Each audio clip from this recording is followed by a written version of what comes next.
as essentially an AI. I thought it was me. And then I realized I never recorded this record. Someone sent me a record that they wrote to pitch for me. But it was me singing and I've never recorded it. So that was the first time I heard it about, this was probably 6 months ago I heard it. And I just sat in my car thinking, we have to compensate artists properly, because if AI is moving at such a fast rate, we have to protect artists, singers, songwriters, producers, and even engineers. We have to protect them at all costs, because what will happen if AI takes over? And based on that, how do you think the music industry and the jobs and the talent is going to be threatened or enhanced by AI? Okay, so this is a tough question. I don't know. I don't know the future. But to quote legendary Michael Ovitz, founder of CAA, he said 250,000 people work in the media business in LA, right? They all have one question. Will they have a job? I have that question. How will I compete with AI? But then also, on the other hand, you think about, but wait, if there is so much AI out there, maybe it'll become more valuable having that real human depth and human experience. So it could be very exciting, and maybe more talent will show up. We don't know yet. I received, I told a friend that I was interviewing Ava Max, and he said, man, what a cool moment. And he said, why don't you ask her, how should investors or business leaders in the music sector see opportunities derived from AI? I know you've been thinking a lot on this. We had dinner in LA with a group of friends, and we had a conversation on that. Would you have an advice or a lesson or something to share to those investors who want to do something big in the music industry also with AI?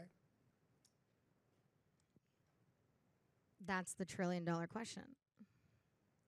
We need to move with the times, and people who will move with the times are going to be the most successful here. But again, no one has that answer yet. Right now, all we can do is go day by day and make sure there are laws equipped to compensate artists properly. And fairly, because what's going to happen when we are hearing so much music being AI and we don't know what's real and what's AI? What's going to happen? How are we going to compensate artists, producers, songwriters fairly? I think that's a very important question. We need to figure out, and we need to make laws, because it's happening quick and it's happening now. You know, in the movie industry, there's a lot of people that have questioned what's going to be the future of copyright and how artists should be protected. Literally thinking on the potential abuse of AI. What keeps you up awake at night on what could happen to copyright if AI is not used in the right way in the music industry?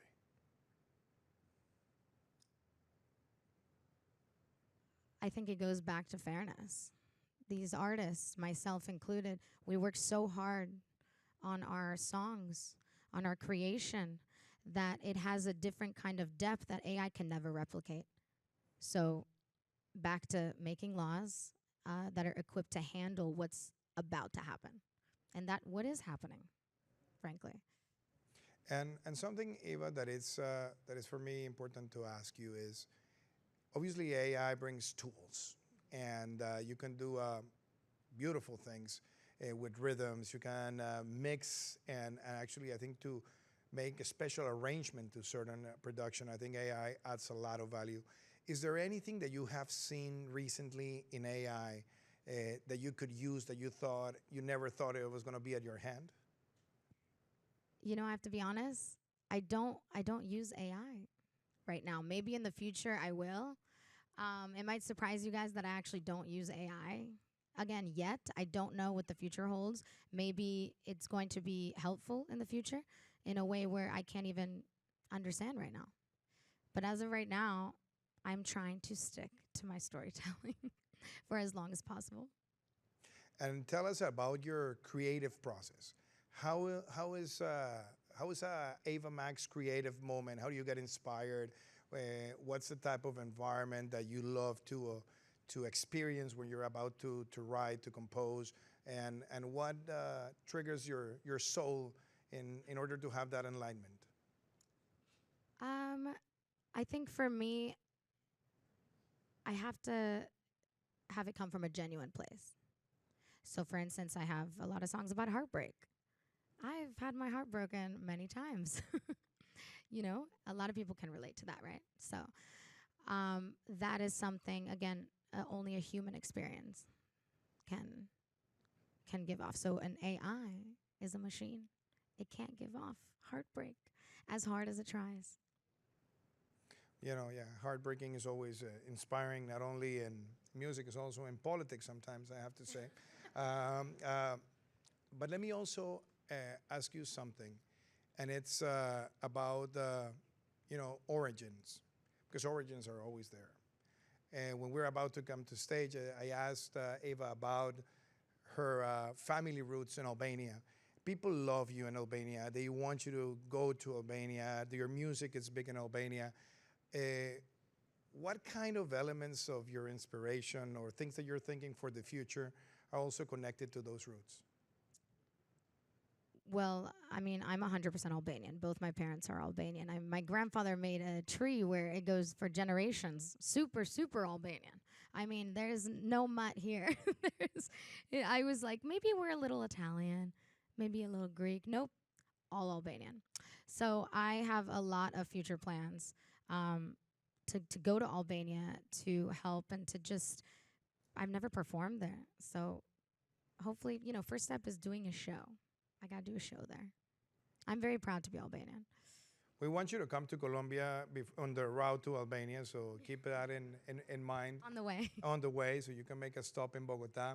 And, I was listening this morning to Sweet and Psycho, almost 2 billion downloads on Spotify.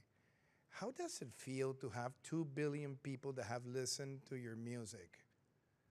Well, if you ask my friends, they'd be like, this girl tries to hide.